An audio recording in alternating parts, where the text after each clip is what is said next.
బాలయ్య బాబు నటించిన 3 చిత్రాలలో గిట్లా హీరోయిన్ లెక్క నటించి ఆమె సత్తా చాటుకుంటూ వస్తున్నది ప్రజ్ఞ జైస్వాల్. అయితే బాలయ్యతోని అఖండ సినిమాల నటించి ఇక సినిమా సూపర్ హిట్ కావడంతోని అమ్మడుకు అవకాశాలు పెద్దగా రాలేదు కానీ మర్చిపోకుండా మాత్రం చేసుకున్నది. అయితే అఖండ రెండవ భాగంలో గిట్లా నిర్వాహకులు ఈమెనే ఎంపిక చేసిర్రు. ఇక తర్వాతకి ఇప్పుడు ఈ 2 సినిమాలతోనే కాదు, ఇప్పుడు సంక్రాంతికి వస్తున్న డాకు మహారాజుల గిట్లా ఈమెనే నటించిందంట. అయితే ఈ సినిమాల ప్రజ్ఞ జైస్వాల్ని ప్రేక్షకులు చూసి ఆశ్చర్యపోయారంట. ఎందుకనంటే ఈ సినిమాల శ్రద్ధ శ్రీనాథ్, ఊర్వశి రౌతెల్ల ఉన్నారని తెలుసు కానీ ట్రైలర్ విడుదలైన తర్వాత ఈవెను చూసి ఆశ్చర్యపోయారంట. ఇక అరే భలే ఉన్నదిలే, ఏమన్నా వేసిరా స్కెచ్ అనేటట్టుగా అందరూ అవాక్కయ్యారంట. అయితే బాలయ్య బాబుకు ప్రజ్ఞ జైస్వాల్ అదృష్టం లెక్క కలిసి వచ్చిందనే చెప్పుకోవచ్చు.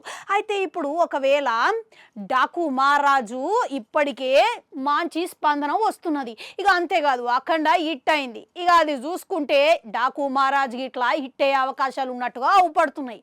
అయితే డాకు మహారాజులా ఈమె ఎంపిక గురించి దర్శకుడు బాబీ చేతులనే ఉన్నది అని అన్నదంట ప్రజ్ఞ జైస్వాల్. ఎప్పుడైతే సినిమా కోసం నటించాలి అని నాకు ఫోన్ చేసినప్పుడు నేను ఆశ్చర్యంతో అనుభూతి చెందిన అన్నదంట. ఇక నేను ఈ సినిమాలో చేసినందుకు చాలా సంతోషంగా ఉన్నదని ఆశాభావం వ్యక్తం చేసిందంట. ఇక ఒక్కసారి ఎంపిక చేసిన తర్వాత ఈ పాత్ర నాకు మంచి అనుభూతి ఇచ్చింది అని ఇట్లా అన్నదంట. అయితే బాలయ్య బాబుకు మాత్రమే ఈమె సరైన జోడీ లెక్క పడుతున్నది. ఇక వీళ్ళిద్దరు జంట సూపర్ హిట్ అనే మాట వినబడుతున్నది. కాకపోతే బాలయ్య బాబుతోని కాకుండా ఇతర అవకాశాలు ఏమి ఈ పిల్లకు వస్తలేవంట.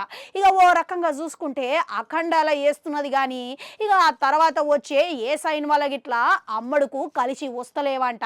ఇక ఏవైతే చేతికొస్తున్నాయో అవి మటుకు చేసుకుంటూ పోతున్నదంట. ఇక ఒకవేళ డాకు మహారాజు హిట్ అయితే గిట్లా ఆమెకు వేరే అవకాశాలు ఇట్లా రావాలి అని అభిమానులు అయితే కోరుకుంటున్నారంట.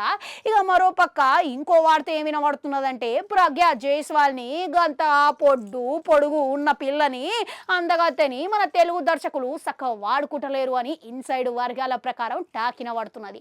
ఆ ప్రజ్ఞ రాత రాబోయే సినిమాలతోని గిట్లా మారే అవకాశాలు ఉన్నాయంటారా? కామెంట్లలో కామెంట్ పెట్టుర్రి. అట్లనే అడుగంటుంటారు, అది కూడా నొక్కరి మళ్ళొస్తా.